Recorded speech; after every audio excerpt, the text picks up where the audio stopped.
Welcome. My name is Gabby Montgomery from School Readiness Consulting, and on behalf of the Kresge Foundation and Detroit Public Television, we welcome you to the Tools for Hope learning session on healthy living. The Tools for Hope professional development series are led by Detroit-based organizations with deep experience serving children and families. The 10 sessions series began August 20th and continues through December 10th. Each session will provide Detroit's early childhood education professionals with tools and information as they continue to support children and families through the COVID-19 pandemic. So before we get started this evening, we just like to take care of a few housekeeping items. To reduce background noise, the participants are all muted. And throughout the session, we will be using the chat feature to communicate, ask questions, share ideas, and engage in the learning session together. So right now, you can send a message to me and the facilitation team by typing in the chat feature and just to say hello. So this evening, we will begin with a presentation, followed by a panel discussion, and then transition to some live question and answer to conclude our time together. So again, as you think of a question, please feel free to type it in the chat box. And without further ado, I'd like to introduce James Ribron, our moderator for this evening. Oh, James, you're on mute. That always happens, doesn't it? Again, good evening, everybody, and welcome. I am James Ribron, and I am a longtime Detroiter. I've been involved in the community. One of the things I'm really proud of is in 2012, when Detroit Future City launched the framework, I was a part of a group called Impact Detroit that kept the framework alive by working in the community. And out of that group, Impact Detroit, came the opportunity for us to work with Hope Starts Here, which is a part of the work that we're doing today. And it's really excited to see this work really taken off. So I'm a part of Detroit Champions for Hope, which is imperative number 2, working with parents and caregivers to make sure our children are ready as we move into the future. So again, thank you, Gabrielle. Thank you, everybody, for being with us this evening. We're going to have a great time, and we're going to get some great information that will all be useful to us in the work we're doing. So we have an exciting evening planned for you. Our presenters are the National Kidney Foundation, the Detroit Hispanic Development Corporation, and Keep Growing Detroit have come together because each organization is deeply committed to improving the lives of Detroit children, youth, and families. These organizations believe that healthy living is much deeper than just eating healthy. Much deeper than just eating healthy. Each organization offers strategies, resources, and information that support mental and physical health and overall well-being. We will begin our evening with a presentation illustrating a multifaceted approach to developing and promoting healthy living, followed by a panel discussion and a live Q&A.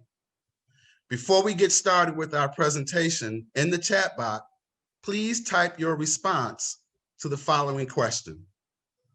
What does healthy living mean to you?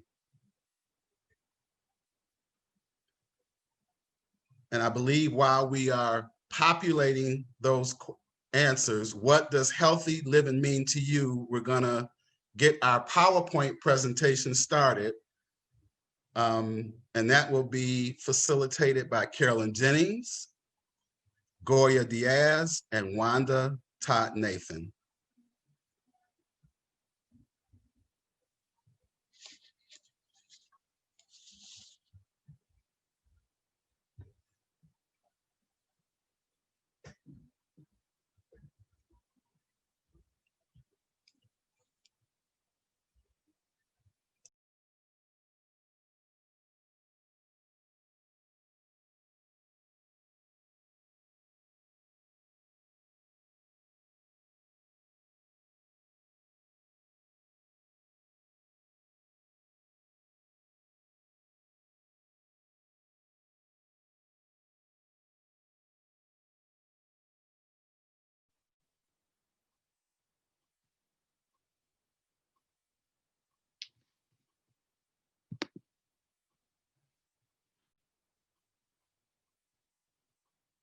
Okay, so we're starting with the Kidney Foundation. So my name is Carolyn Jennings, and I am a program coordinator with the National Kidney Foundation of Michigan.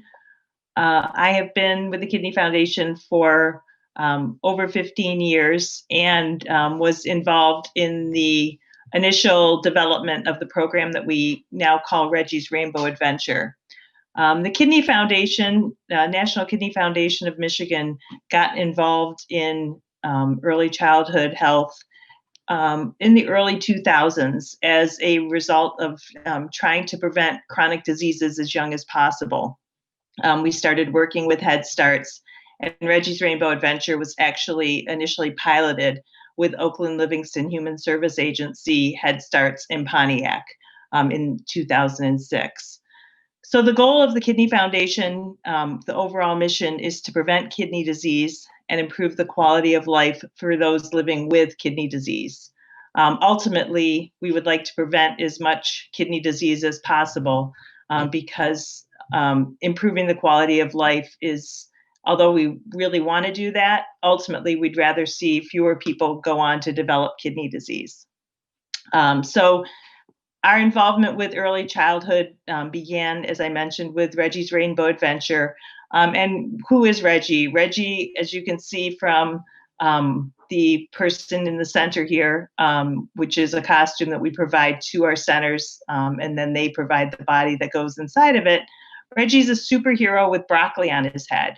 And the goal of Regie is it's an 8-week series, and it was developed for children from 2 to 5 in preschool and in Head Starts.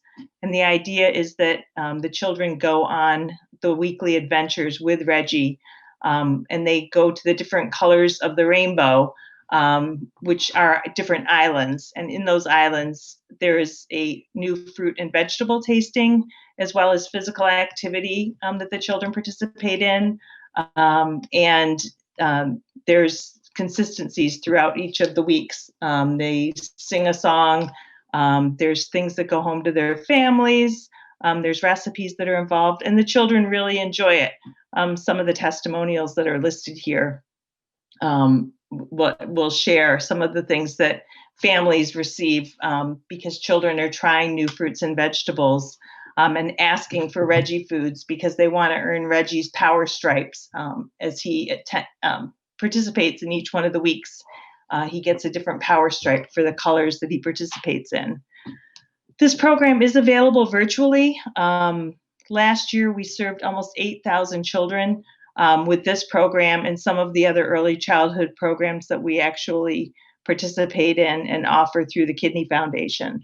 It is, as I mentioned, it is an 8-week program for children 0 to 5. And it really involves targeting improved nutrition by just exposing children to different fruits and vegetables following the color of the rainbow, different Regie foods, as well as the physical activity. Weeks 7 and 8 are screen time reduction, and then week 8 is actually an oral health promotion week. So throughout the whole program, there's a lot of different facets for improving childhood health and exposure to healthy habits by going on Reggie's Rainbow Adventure. Next slide, please. So another thing that Regie actually can really be helpful with is to work on picky eating, which is a natural progression in childhood development. The children naturally will start to be a little bit more cautious about foods that they eat. And again, our taste buds do change, and it does take exposures, a lot of times numerous exposures for children to actually eat something and have it be their choice and that they actually enjoy it.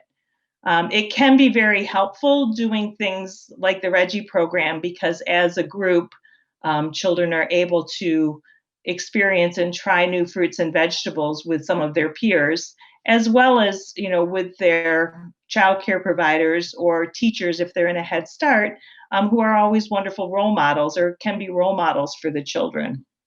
For children, it's their choice to decide how much to eat and whether or not to eat. And adults are the ones that decide what to eat, when to eat, and where to eat. So consistently, picky eating can be something that is a natural progression, but also is something that adults can learn to work with children on this. Next slide, please. So it is common for children to be skeptical about new foods, and that is, as I mentioned, a natural thing for children to do. Some different ideas, if you've got children that are picky eaters, which can be common, especially for toddlers, that they can be picky. They don't immediately like or want to try a new food. Sometimes they experiment with new foods and then they gradually learn to like them. So just some different ideas is, having the children actually be involved in the choices that are offered for the meals can make a difference and really help with children wanting to and trying new foods. A lot of times as children are getting older, their growth is slowing, so they may not be eating as much. So, before two, children are growing rapidly, and so they tend to eat a lot. As they get a little bit older, as their growth slows, their appetites tend to wax and wane. So some days they're a lot hungrier than others. Different things that you can do to work with children and different ideas. And we have a few different programs that we offer through the Kidney Foundation that support this, including our knapsack program, which is a nutrition and physical activity self-assessment for childcare, as well as a program called Feast, which works to help develop healthy childhood eating habits. But some of the different ideas are to always have something at the table the child's familiar with. So if you're going to offer a new food that the child isn't familiar with, to pair it with foods that the child will eat. So always having some foods that the child's familiar with. A lot of times starchy foods like bread, rice, or pasta are safe foods for most children, or foods that they will eat. A lot of times if you involve the child in the meal process, and this can be more for children who are home versus in childcare, but if you involve them in the process by taking them grocery shopping, if that's an option, having them help prepare foods with you, washing foods, tearing lettuce, setting the table, can all be things that will help them be more interested and want to be more involved in the meals themselves. Talking about the sensory qualities of the food, like the taste, the texture, the color. And again, this is reinforced in the Regie program as well, but this can help children become more familiar. One example is kiwis are fuzzy on the outside and soft and sweet on the inside. I think they kind of taste like strawberries. Role modeling is always a powerful tool. Eating the same foods you want the child to eat is really important. So whether that's in a Head Start program or an early childhood program, when the children see you participating in the meal themselves, they're more likely to try new foods. Allowing a child to taste a food and positively spit it into a napkin if they don't like it can also help. And then they're exploring their curiosity. Next slide, please. Another program that we offer through the Kidney Foundation is called Cooking Matters at the Store. And this is something that we offer to early childhood providers or to families of young children. And different ideas here are to plan your meals. So different ways to actually get more from your food budget. Planning meals before you head to the grocery store can make a big difference. See what you have and what you actually need. Getting the best price, so checking the ads and seeing what's available and building your meal plan around that can definitely help. Comparing and contrasting, so looking at the unit price on the shelf, and this is something that is facilitated in the Cooking Matters at the Store program. And again, these programs are all offered virtually through the Kidney Foundation website, which will be shared at the end. Buying in bulk can be helpful, especially if it's something that you're actually going to use. If not, possibly sharing with other people in your group or in your peer group or your friend group. Buying in season, especially with fruits and vegetables, can lower the cost and also add to the freshness. If you're not going to use them all right away, finding things that might still need time to ripen or having another way to store or save them can be helpful. And then, of course, convenience. If you're going to buy something that's already prepared, a lot of times that's going to be more expensive. So thinking about, things that you can actually prepare or have time to prepare. One thing I always tell people are fruits and vegetables are really expensive if you buy them and you don't build in time to prepare them. And you end up throwing them out because they go bad. So always keeping that in mind can make a big difference. So the other options can be, things like cooking once and eating all week, preparing a large batch of something or a recipe on your day off, and then eating parts of it throughout the week. Getting creative with leftovers can also be helpful, and also being cautious about eating out at restaurants. A lot of times restaurants can be very cost prohibitive. Next slide, please.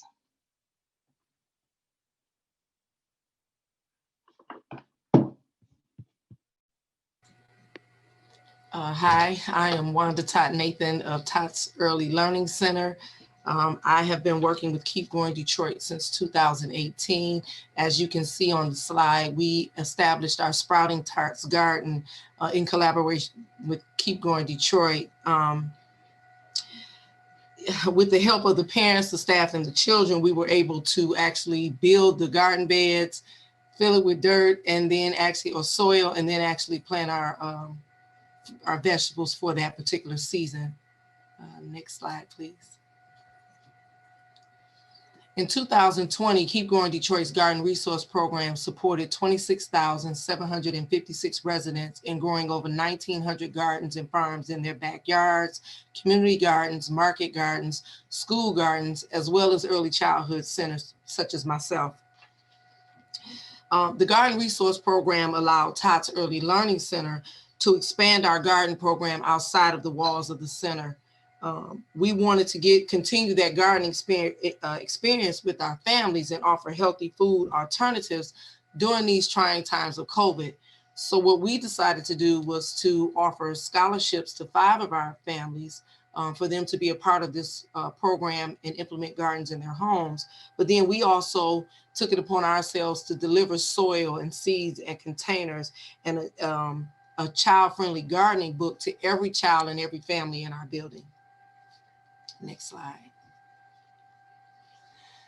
Keep Growing Detroit provides support to early childhood centers to improve outdoor learning environments. This includes resources and trainings for staff and parents to learn and grow vegetables. While we were excited to have a gardening program, myself and my staff had no idea about gardening. I was literally blind, but they helped us with everything that we needed. They came out and they tested our soil.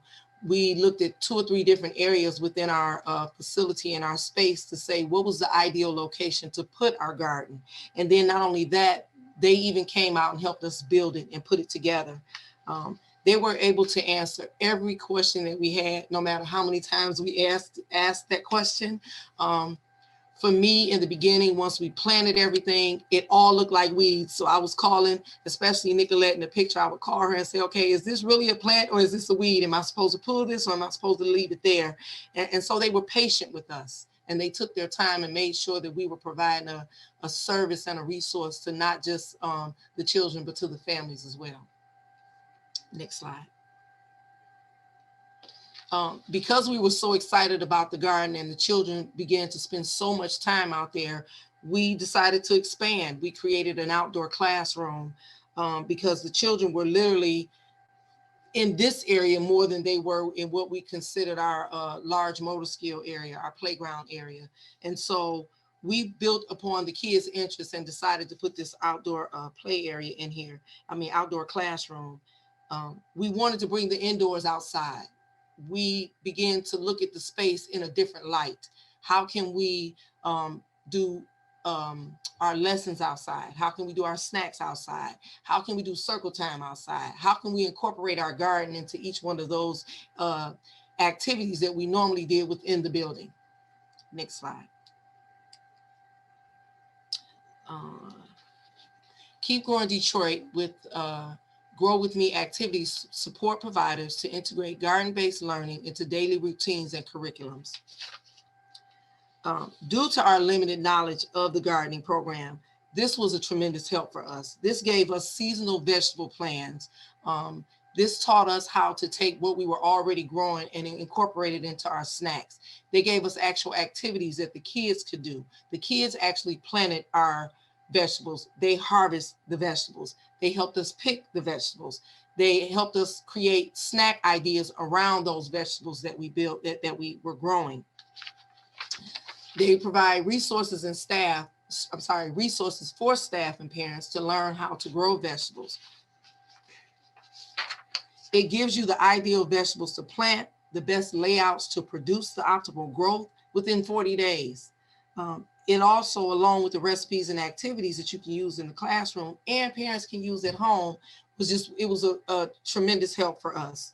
If that's not enough, they even came out, while they had activities on these handouts, sometimes it was difficult for us to learn how to implement those activities. So there were times that Lindsay and Nicolette came out and actually did the activities with the children and the staff. So we got trained while the children did something fun and interesting. Next slide.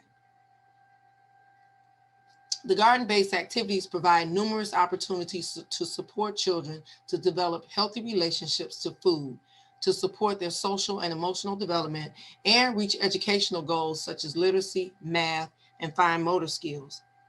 What we did to implement this is that we began to do seed investigations. That's what you see in the top left corner. We did experiments. The kids hypothesized on the growth times of the different vegetables that we were growing. We did sorting and matching of seeds, charting our likes and dislikes through taste tests, like what Ms. Carolyn Jennings was talking about. It was okay to say, no, I don't like it, but we incorporated math and science into all of that. We incorporated gardening books into our literacy area. But most importantly, we allowed the children to be active in the planning, the planting, the care, and the harvesting of every vegetable that we put in our garden. Next slide. This is just more of what we did. And we took it across the entire building. We didn't limit it to our preschool program. In this bottom right corner, that's actually our toddler classroom. All of those children are under the age of 3, but they were still interested. We still found a way for them to be active. Once we planted the garden, we had another box over to the side that the kids could dig into the dirt and find vegetables and try to label and match the vegetables to the chart that was on the wall. In the left side is our actual preschool program. The children did all the labeling of the sticks for the plants that we actually put into the dirt or the soil that year. Next slide. The garden-based activities also provide opportunities for meaningful parent engagement and numerous other ways to improve the quality of care at centers. This Grow With Me parent engagement is an engagement piece. Is a wonderful addition to your gardening program. It takes what we're doing in the building home to the children and their families. What we did was that we used the recommendations to get our parents involved in our program through simple 10 to 15-minute activities that they can do throughout the week at the center. For instance, on this particular slide, that water you, I water, you water, we grow. We had the parents sign up for times that they can actually water the garden as they're picking their children up. As they're volunteering throughout the day. We initially, when we had the garden, the staff would pick the fruits pick the vegetables at harvest and bag them up and box them up and give them to parents. We decided to do away with that and let the parents come in the afternoon and pull their own vegetables. Have the children walk them around the garden and say what they liked and what they were interested in. And so on Fridays and Mondays, the parents picked from our garden and took it home. We explained to them how they can take certain vegetables and make smoothies, because we have been making those in the classrooms. Next slide. And so there is a video here. Our Tott Sprout and Tott's Garden is a healthy habit that will last a lifetime. we took our core values and tried to figure out how we can move that outside of our building. And one of our core values was meeting the needs of our children based on their abilities and not disabilities. So every year we are deciding to add on something to our outside, something to our garden. This year, due to COVID, we had to push some things back, but we're putting a sensory garden in because we have some children that are on the spectrum that we found has great interest in outdoors, has great interest in our garden. And so in that sensory garden, we'll be able to pique their interest and keep them involved and help them to be lifelong learners. So I hope you guys enjoy this video if it plays. I want to thank Keep Growing Detroit for allowing me the opportunity to be able to speak on what they do for early childhood education and what they do for early learning centers. It has been a great help for us. I have learned a lot in this program. I have tried vegetables that I said I would never eat because just like Ms. Carolyn Jennings said, you have to be a role model for the children. You can't get them to try anything if you won't try it. And so here's the video. Let me see. Go ahead, Mari. Excuse me. I see you.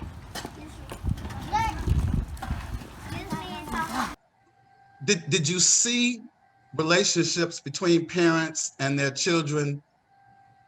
Were they taking this home and doing gardens? Yes, yes. So during the time of COVID, this is when I really noticed the interest that my parents had, because we were closed past April and May, which is normally at the time that we start planting seeds at our center, so we get fruits. We get vegetables from Keep Growing Detroit, and we harvest them in our garden. We decided to actually plant some of our own seeds and grow. And so when we did the first delivery of all the soil and the seeds and the containers for them to do them, the parents got so excited that when they found out about the Garden Resource Program, they came to us about signing up. And so that's when we decided to do scholarships and pay for the parents to create their own gardens at home. Right. And so it's been a tremendous, I think it broadened their understanding of gardening and the benefits of having sustainable eating, sustainable foods, actually. Okay. Yeah. I believe we will make that video available through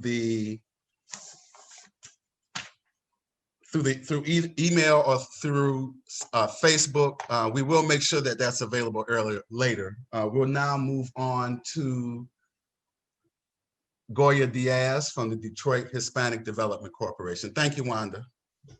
Thank you. Thank you for having me. So in this quote, it's from a preschool teacher that participated in a Pride, Understanding Pride in Philadelphia studies that states that racism in America must be addressed and that we should help by understanding positive racial identity, development, and support. The development and the positive racial identity in early childhood setting. So what the quote says, it says, yes, we need to talk with them earlier. There is a black and white issue. We need to discuss what happens versus keeping blinds on them. I think society would change because we will be producing children with more understanding. And I think this quote is definitely a yes, because again, the earlier that we talk to our children about racial identity, the more they'll know who they are and where they're from. So next, please. So as early as 3 years, infants are shown pictures of faces, can virtually categorize them by race and gender. They often show a preference for faces reflecting the race that they usually see. Typically it's their own race, because they're usually always seeing their mom, their dad. By the age of 9 months, children lose the ability to dysfunction facial features from unfamiliar faces. However, they're able to retain this ability with regularly showing books with faces of other races. At this age, children observe messages about race from what's around them, from what people say or don't say to one another. Non-verbal messages between like people, books, TV shows, and other medias. Whether we like it or not, these messages are everywhere. So at the age of 2, kids usually, use racial category. I always mix up on this word. Kids are racial categories or ways people look to guess how they behave. And at the age 3, kids think more positively of characteristics of people in their dominant society. And by the age of 4, children seek levels of racial ethnic identity, and they have their own theories about what causes a disability, skin tone, or gender. And by the age of 5, attribute negative trails of non-dominant races. So in general, young children from the age of 3 to 5 are starting to develop their own perceptions about themselves and others and have a natural tendency to categorize and simply to see themselves in differences. Next, please. So on this film here, I kind of want to talk to you guys a little bit about the race of Latinos. Most people come from 20 different countries. They come to the United States and see themselves as a group. Latinos is an entity, not a race. It is important to remember that here in Detroit, there is a diverse city. Not everyone is Black or white. Latinos has been living here in Detroit for over 100 years. Next, please. Latinos can be indigenous, African, European, Asians, or any mixtures of them. The largest number of enslaved Africans were taken to Latin American. There are 364 indigenous dialects spoken in Mexico, more languages than the entire European continent. So Mexicans have mestizos, 74% full-blooded indigenous, 20% Spanish, 5% Afro-American. Puerto Rican, Cuban, and Dominican have 90% African and Spanish, 10% indigenous. Central American, many full-blooded indigenous, mainly Guatemaltecos, are Mayans, mestizos, Spanish, and Africans. Southern American, they're mixed. There's some are full-blooded indigenous, Spanish, Asian, and African. Next slide, please. So children absorb culture through daily routine, daily experiences, senses, and interaction. They are noticing and they are curious about different physical characteristics like skin colors and hair texture.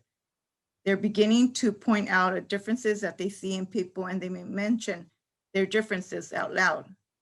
Similarly,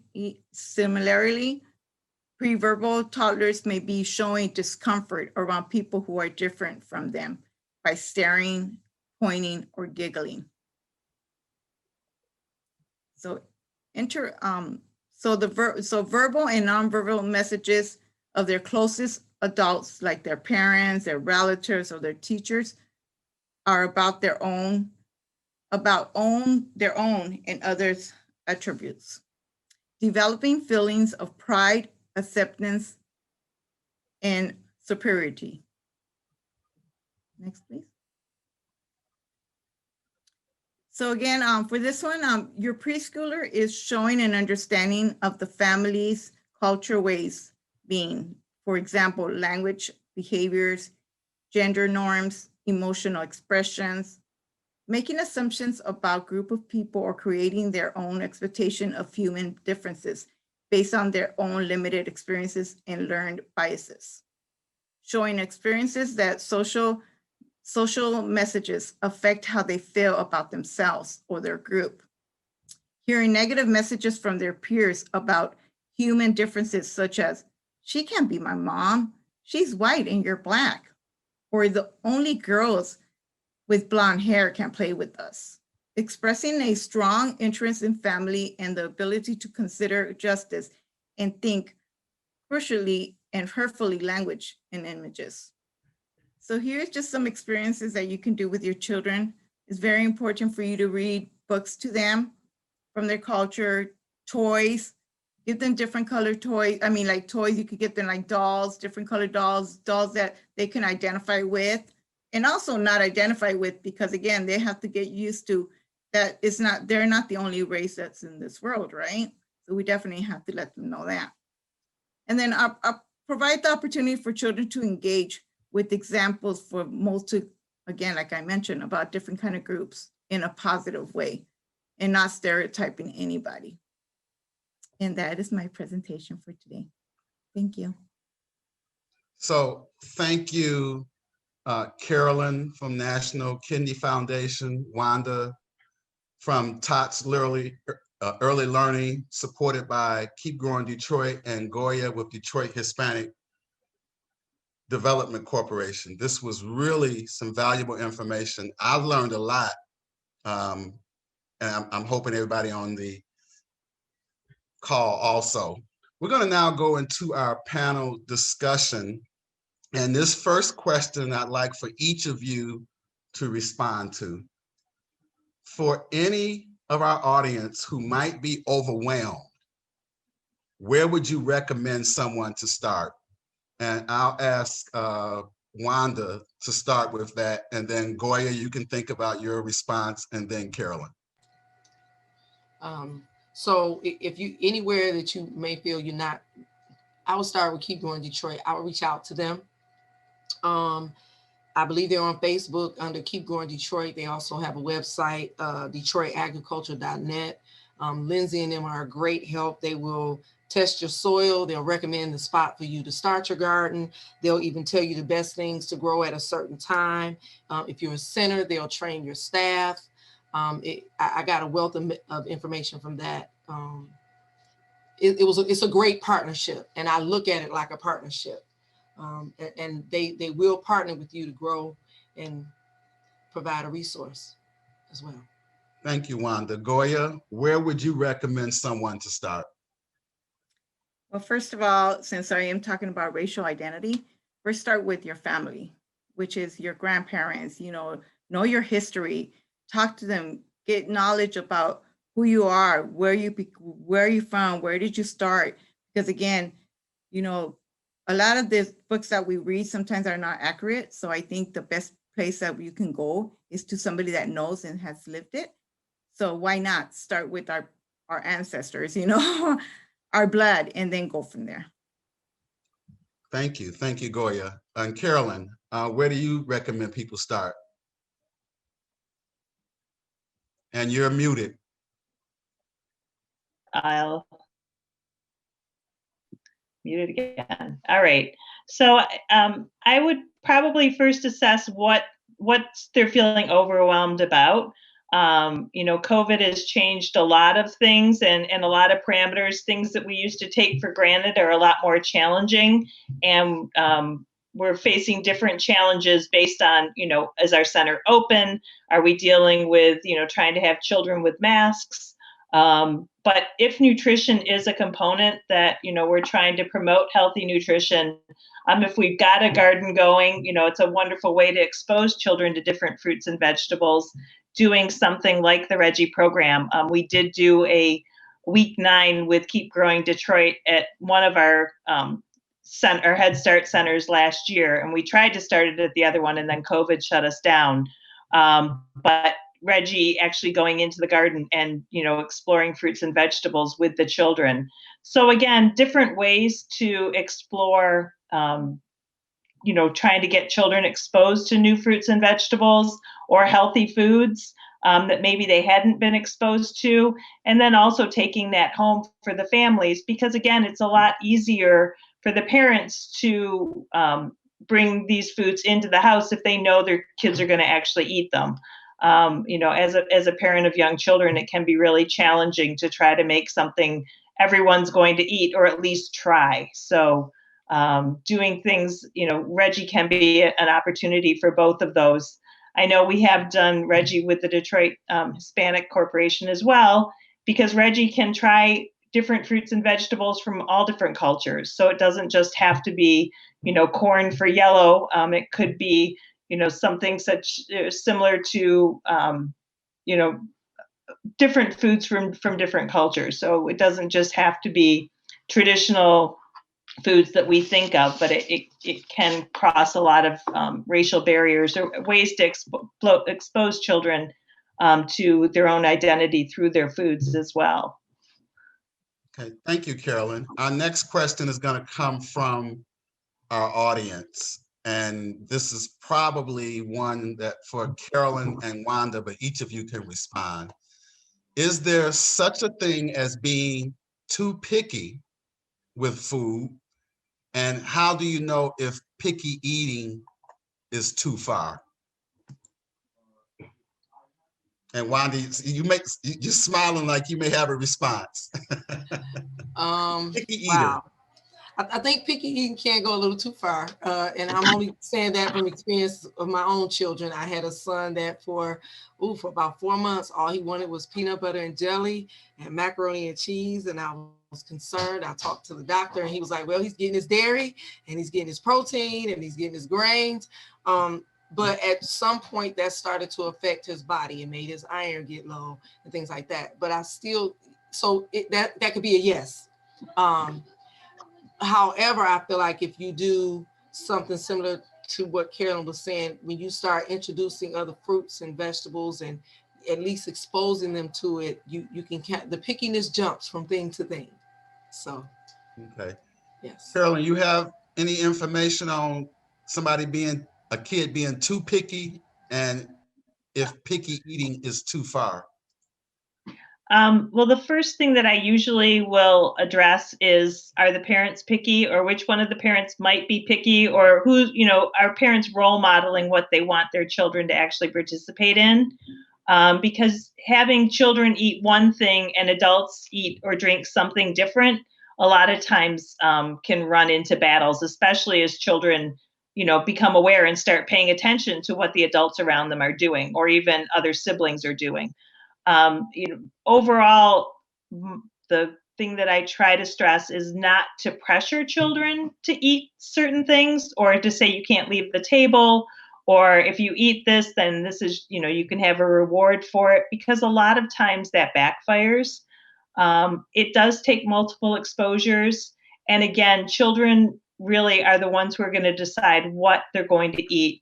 And how much they're going to eat. It's up to the parents to actually, or the childcare providers to provide the foods. So I try, I'm not saying that there can't be extremes, because of course, there always can be extremes, but overall to tell parents not to worry so much, but to just try to consistently, involve their children as much as they can in the meal planning and what foods are chosen. Allow children to try something, but not actually have to swallow it if it's something that they don't like, not forcing them to, again, we set some standards at the table, but also not forcing them to swallow something if they don't like it. And then just being a good role model. And, I think overall, kids, end up modeling a lot of what they see around them. And if they see a variety of foods being consumed, like Wanda said, they will come around and start consuming more of the same things that everybody else around them is eating. Okay. Thank you.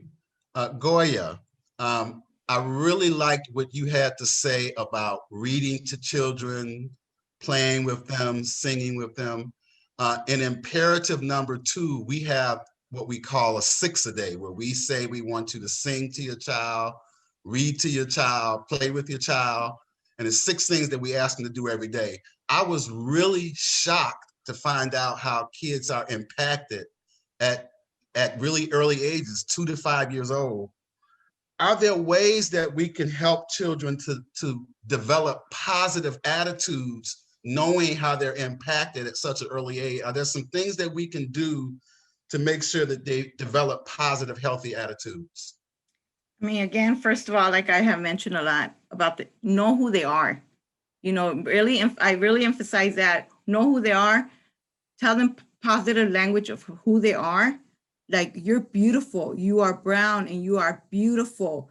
Make sure to let them know that color is just a color. It doesn't matter what color they are still beautiful. You know, like the inside, everybody's inside is always the same. You know, like we say, we all have blood inside, right?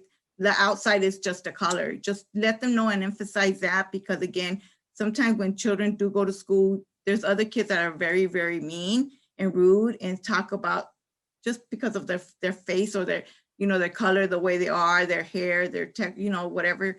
Just let them know to feel good of who they are, you know, and emphasize that in them, you know. And again, the books that you read to them, make sure it's culturally appropriate, you know, talk to them about your foods, you know, start like, you know, that we're talking right now, like about picky eating. I mean, I know I have grandkids myself and they're very picky eating. Remember, a child's stomach is the size of their fist. So again, you don't definitely, if they don't want to eat, you just, as long as they, you know, they eat something, I think that's good. And sorry, I jumped into the one in the back, but yes, but I think that's very important to let your children know they are beautiful children, and always remind them that you love them and you're there for them no matter what. Thank you, Goya. One of the questions that we have from the audience is, are there some books that you can recommend regarding race for toddlers? I want to make sure they say it, toddlers. Yes. Are there books to use to discuss race with toddlers? Okay, at this present time, I don't have one for toddlers, but I do have one that says The First R, How Children Learn About Race and Racism by Van Asdale. And again, this is talking, they talk about a lot about child development theories, their research on kids, on children's racial and ethnic concepts. So maybe they can look at that. Thank you, Goya. So this next question is for each of you from the panel discussion questions. And you've talked about some of these, but if you can be a little, have some more or be a little more specific, what are strategies or tips you can recommend to make sure tools are culturally relevant and support children to develop strong racial identity? And Goya, you've talked about that, but from Wanda and Carolyn from the gardening and food aspect, and Carolyn from just helping people to understand healthy eating, how can we make sure that the tools are culturally relevant and support children to develop strong racial identity? And I'll ask Carolyn to start this time. So I think, and I'm really going more from my experience as a dietitian working in the community for the last 20 years. When I am working with families or working with childcare providers, I start with where they're at, what they're currently doing, what foods they are, regularly consuming, and looking at how to incorporate those into the healthiest meal plan possible. So instead of, I always tell people, I'm not going to tell you what I eat and tell you that that's what you should be doing any more than you're going to tell me what you eat, and that's, how I should eat. So working with groups, and again, I'm thinking more specifically on one-on-one with families, looking at what people are currently consuming. What foods do you like? What is your meal plan? How often are you eating, and speaking with them, what are your children eating? What are your preferences? What foods do you have access to? Because that can make a big difference as well. I'm not going to suggest, things just because they're unique or different if it's not something you can regularly access. And so working with people where they are currently at, and then making suggestions around those foods and how to incorporate them into, a healthy meal plan with some variety. And things that, might increase the nutritional value. Because our big challenge that we see with so many kids now is we see a lot of overweight children that are malnourished. And so that was part of the impetus for starting the Regie program, was, just trying to decrease obesity and overweight in children and increase their nutrition exposure that they're actually getting from foods. Thank you, Carolyn. Wanda, do you have anything that you can recommend to make sure tools are culturally relevant and support the development of children to be have a strong racial identity. I'm going to agree with what Goya said earlier. Know your population, know your children, know your parents, know as much as you can, their beliefs and their values, knowing maybe what their ethnicity is or what their culture, because then you can incorporate some of those things into what, for me, I would incorporate it into some of the activities and the snacks that we provide, the meal planning, and then having parents come in and volunteer sometime. Maybe you recommend a meal or a snack that's relevant to your culture or ethnicity so that we can have a better understanding. And then if you don't know, just look it up, train yourself. Knowledge is power. It's okay with saying, I don't know, but it's not okay if you don't look up the information to try to be able to meet the need of the child and the children in your center. So, yes. Thank you, Wanda. Wanda, in your presentation, you mentioned smoothies. And I do a smoothie every day. And I'll tell you why I do a smoothie every day. That's how I get my vegetables. I grew up I'm one of those kids that was very picky. I didn't eat beets, broccoli, none of that. I ate corn and noodles. But as an adult, I drink a smoothie every day, and my base is bananas and strawberries, and I can put anything in that smoothie, and it's a good smoothie. Can you talk about other ways we can parents can use to get their children to eat vegetables in special ways, and they may not necessarily know that they're eating beets and beans? Okay, so the smoothies are a good one because I too, there's some fruit that I don't care for, and a lot of them I think come from biases as a kid. So I'm so interested in the Regie Rainbow. I want to look at it. When she said something about that kiwi, about it being fuzzy on the outside and soft on the inside. As a kid, I couldn't get past the fuzzy. So, so I really think smoothies is a great way to do it. The other thing is when you give the child an opportunity to manipulate the fruit and vegetable themselves, and exposure. I too want to agree with Carolyn that a lot of children's biases come from their parents. I've had parents say, my children don't eat vegetables, my children don't eat this fruit. And I'm saying, well, they eat it here. Sometimes it's finding a different way to cook it, finding a different way to offer it. So smoothies is one. We've done sometimes, so like carrots, we found out that the kids didn't really care for cooked carrots, but they liked regular carrots with ranch. That was me. So, just again, finding multiple ways to offer the same fruit or vegetable to give them a different view of it, so to speak. Carolyn, can you talk about, you mentioned we want to make sure that when parents are shopping that they don't let food go bad. Are there some things or some recommendations that you can tell parents to do to ensure that their food doesn't go bad? And again, shopping with a list can be helpful, shopping with a plan. So, a lot of these ideas are great ideas, but in our crazy, as a parent, I know there's a lot of things in theory that sound great, but when you get into real life and you're running kids between practices or at different schools, or it's time to eat, the whole planning can be a real challenge. But as much as possible, trying to plan, do some kind of meal planning. So you've got an idea when you go to the store, what you need and what you're actually going to prepare. One of the biggest waste challenges is we have these grand ideas for what we think we're going to be able to make or have time to make, and we run out of time. The time component just gets lost. I don't know if anybody seems to have enough hours in the day, especially when you're managing a family, and you're working and, everything else that goes into it. But having a plan when you go into the grocery store, because one of the other things when we were doing our Cooking Matters in the store tours, the marketing in the stores is crazy. So we do a lot of label reading, but also looking at the front of the labels, which is what they want you to do, is trying to get you to buy their products. The shelf placement is trying to get you to buy their products. So we go through a lot of that when we do the virtual store tours.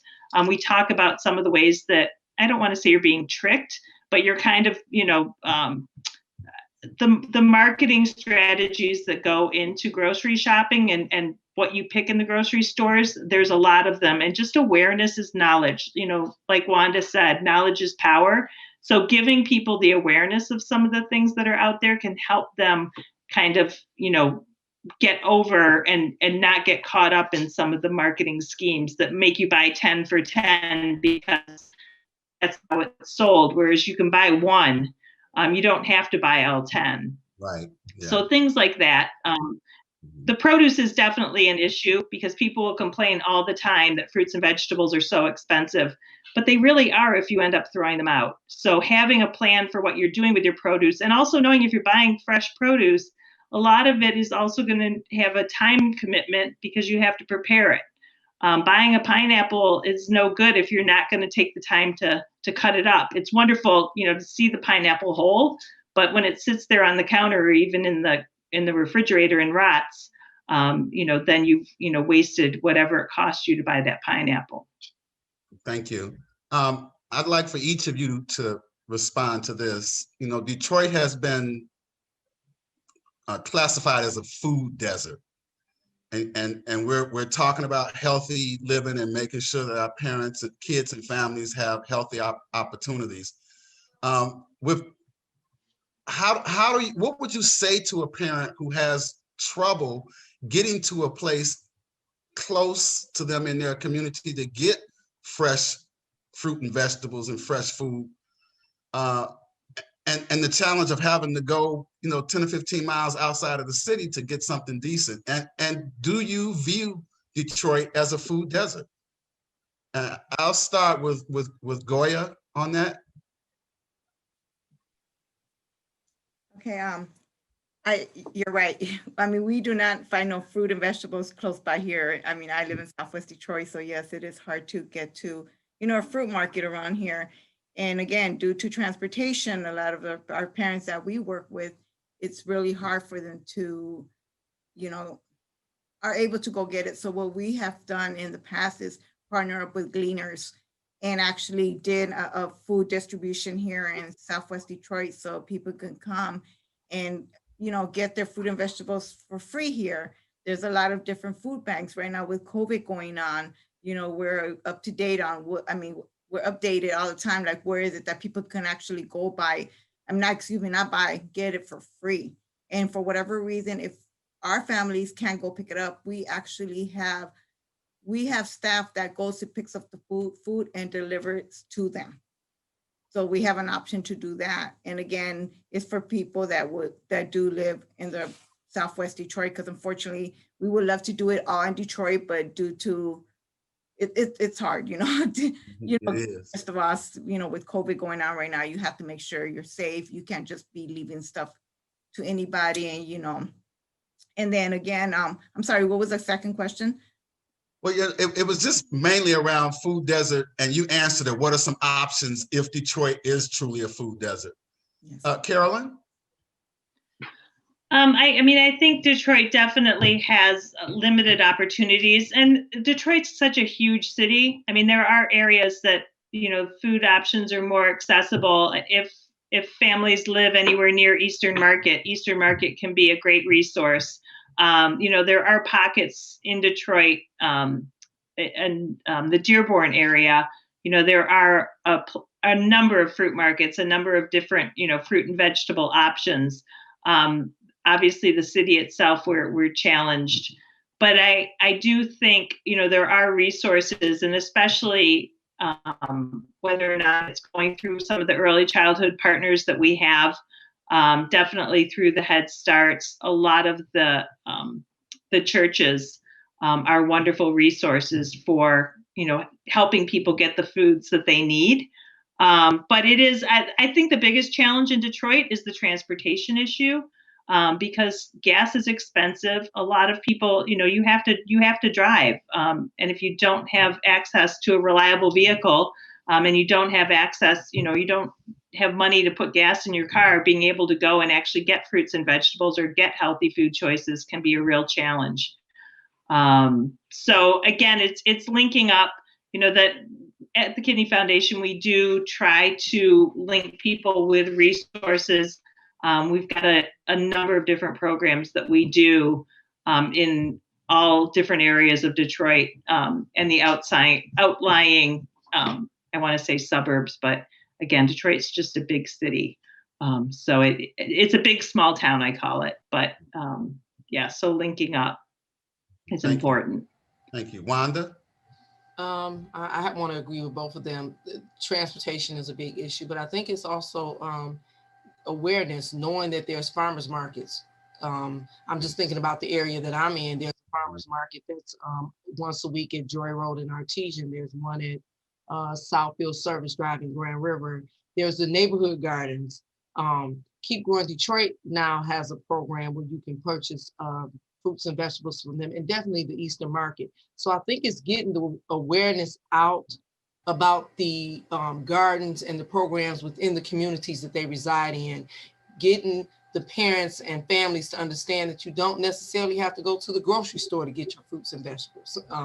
I think that's also with marketing and the schemes that they put out here. You have to go to the store to buy everything you need. Sometimes that's not true with vegetables. And so it's just getting that awareness out and letting them know there are gardens popping up all over the city of Detroit. And what's the benefit of growing the fruits and vegetables if you're not sharing them with the community that you reside in? So. Thank you. We have time for a few more questions. This next question is coming from the audience. Can each of you speak of strategies for helping overweight children without hurting their feelings or singling them out? And I'll start with Carolyn this time. So I think the initial strategies for helping overweight children, again, it's similar to the picky eating. It's not just singling out the child, it's working with the whole family, and the whole family, role modeling healthy behaviors. Again, you can't just tell a child to go exercise or tell a child they can't have dessert while everybody around them is eating dessert or eating the hot Cheetos or, playing video games. Everybody as a family needs to kind of role model the healthy behaviors. And again, usually it's not just one child. A lot of times there's at least a parent or somebody else in the household who's also overweight. And the biggest issue with being overweight, again, is the chronic diseases. We see high blood pressure, we see adult diabetes or type 2 diabetes in children. So motivation for the families a lot of times, hopefully, is to promote long-term health in their children and not see them get adult diseases that aren't going to be resolved. So small behaviors, small changes. We don't want kids dieting because we know diets don't work. So it's small changes, and it's similar to picky eating. It's role modeling the healthy behaviors, but not making it feel like we're depriving, or we're setting kids up for overeating because they have to sneak food to be able to, get what everybody else is eating or get what they really want. But trying to, again, work in some healthy foods and healthy lifestyle behaviors with the whole family. Thank you. Goya? As for me, I think what has worked in my case is like when you go to the grocery store, just don't buy any high carbs foods, like, the sugary cereals, all the stuff that the kids usually like, potato chips and stuff, because if they don't see it in the house, then they don't want it. They won't eat it, right? Another thing also is very important to talk to your child about the obesity, about how important it is, for the child to be healthy, because again, once they grow up, I know nowadays younger and younger children are having obesity, and again, it's a lot to do with a lot of technology nowadays. And now, back in the days, I remember we would go outside and play, jump rope, do this, do that, have a lot more activities in your life.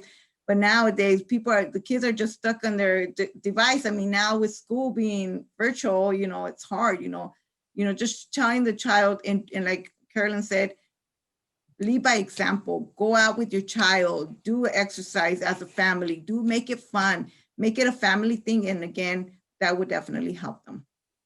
Okay. And Wanda, strategies for helping overweight children without hurting their feelings or singling them out. Sometimes it starts with the parents. Finding out the root of behavior. And I say that because sometimes parents' coping mechanism is to give their child what they want, kind of to shut them up. And a lot of times what the children want is something that's not healthy for them. Educating the parent on proper portion size. You know, I think you have parents that they make their child's plate the same as they make their plate. And like Goya said, your child's stomach is this big, but you're feeding them like it's this big.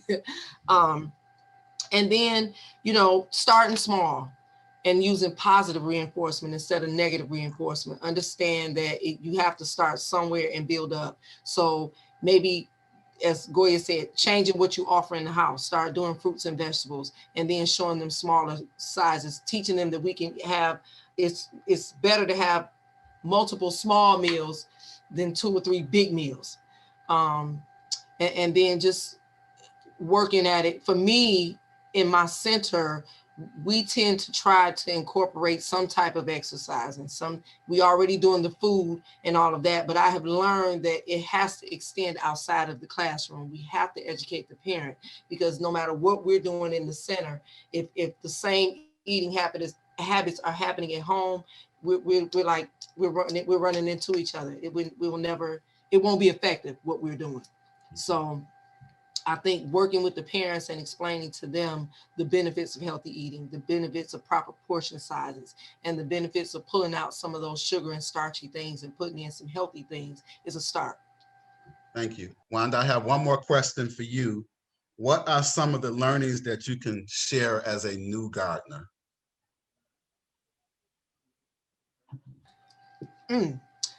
Everything is not a weed. That comes from me doing flowers. So I was great with flowers, just not with vegetables and things like that. Everything is not a weed. There are going to be times that you're going to get rodents in your garden. That's okay. The other thing is, I was not a fan of bugs. You got to get over that. Kids love bugs. As a new gardener, so the first year, oh my God, we had tomato plants everywhere. I think we had one on each corner of the garden. That was way too many. We only needed like 1 tomato plant in each garden. It overtook the whole garden. But just having the patience, taking your time, working through it, having a resource that you can call when you need help. That's what I needed. And so, wow, I learned a lot. And I'm still learning. Thank you. You know, when I first did my first garden many years ago, I started with 24 tomato plants. Right. So you know what I had, right? I still got tomatoes. But you learn. You know, you're right. I do 1 tomato plant now. Okay, I think we are ready to have our final question. I'm going to check and make sure we don't have any more in the chat from the audience. We covered all those. So as we, again, thank you. Thank each of you. And I want to let everybody know that the video will be emailed, Wanda. So the video will be emailed for everybody to see it. So in terms of any final thoughts for developing a multifaceted approach to support mental and physical health and well-being. So your final thoughts on developing a multifaceted approach to support mental and physical health and well-being. And I'll start with Wanda. So my answer came from the basis of Keep Growing Detroit. What we did for my center is that once we realized the excitement and the benefit of our garden, we went back to what our core values were in our center, and how can we incorporate that core value into the garden. And so what we have decided to do is add something new to our outside every year. We have made a commitment to now, I'm not going to say not focus on the inside of the building, but I feel like we have everything we need in there. How can we build a program that still meets every need of the child outside of the four walls. And so our garden was the first step. The classroom was the next step.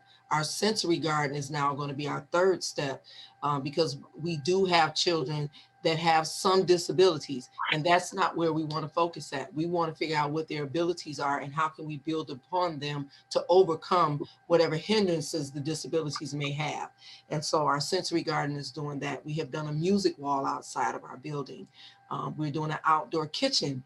And so we're just building up as much as we can. And especially during this COVID environment where in our building, we have to be masked up. Outside, it's enough space that we can spread out and they can take their masks off and be a little more active.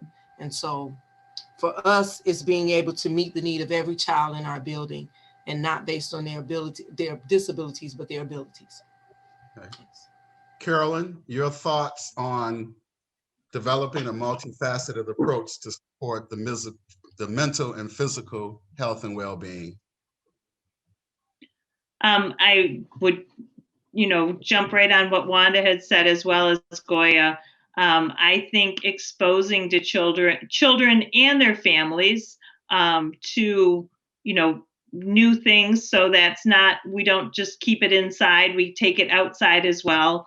That, seeing fruits and vegetables, not only on the plate in front of them at snack time or meal time, but also seeing where those fruits and vegetables come from.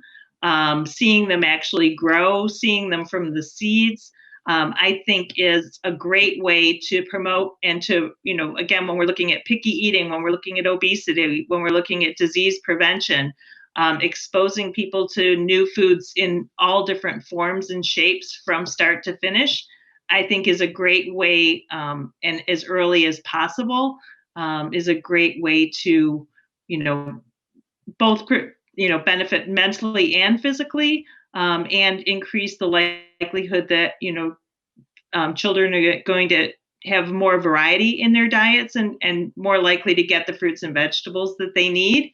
But when children do it, a lot of times as well, it's easier for the parents to buy in and maybe change some of their behaviors or their picky eating as well, because their kids are asking for things that, maybe they thought, oh, well, my child doesn't eat the vegetables. Well, maybe they actually do eat the vegetables. So maybe I should try them again as well.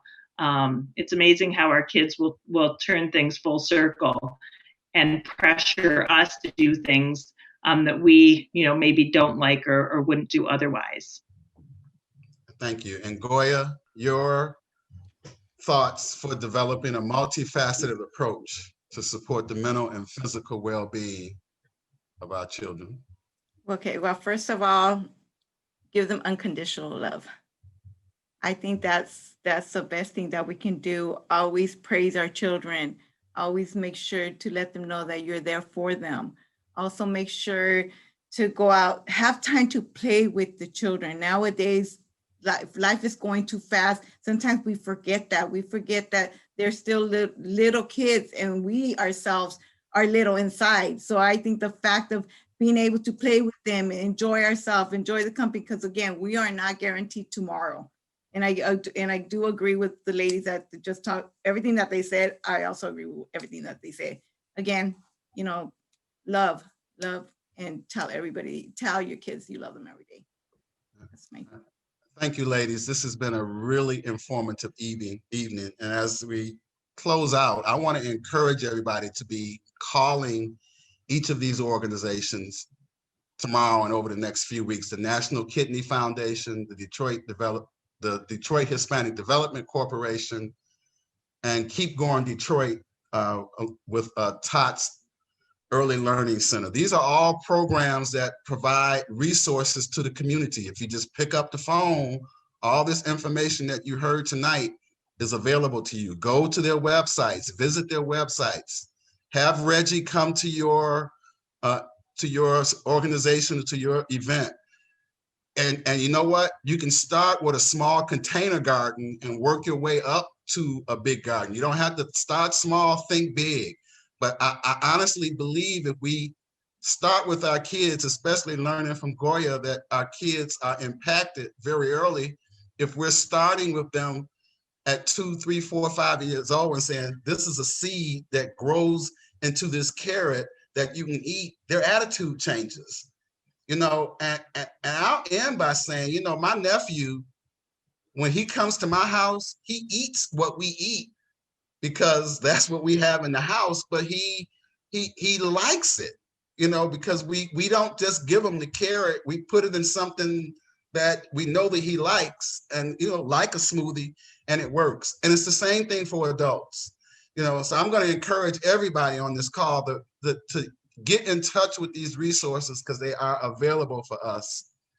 And so I want to thank everyone for joining us this evening for a compelling conversation about promoting healthy living.